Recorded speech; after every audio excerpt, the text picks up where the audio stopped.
Quarry యజమానిని బెదిరించిన కేసులో హుజూరాబాద్ బీఆర్ఎస్ ఎమ్మెల్యే పాడి కౌశిక్రెడ్డి అరెస్టు అయ్యారు. వరంగల్ సుబేదారి పోలీసులు ఆయనను శంషాబాద్ ఎయిర్పోర్టులో అరెస్టు చేశారు. అనంతరం వరంగల్కి తరలించారు. ఆయనపై బీఎన్ఎస్ సెక్షన్ 308, 2, 308, 4, 352 కింద కేసులు నమోదు చేశారు. తెలంగాణ రాష్ట్రాన్ని కలకలం రేపిన ఫోన్ ట్యాపింగ్ కేసులో కొత్త వివరాలు వెలుగులోకి వస్తున్నాయి.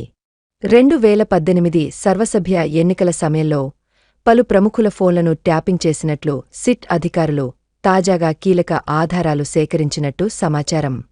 ఇప్పటికే ఈ కేసు దర్యాప్తులో 600 మందికి పైగా ప్రముఖుల ఫోన్లు ట్యాపింగ్కు గురైనట్లు అధికారికంగా గుర్తించిన విషయం తెలిసిందే. తాజాగా నిందితులను వరుసగా విచారిస్తున్న సిట్ అధికారులు బాధితుల నుంచి వాంగ్మూలాలు సేకరించడంలో నిమగ్నమయ్యారు.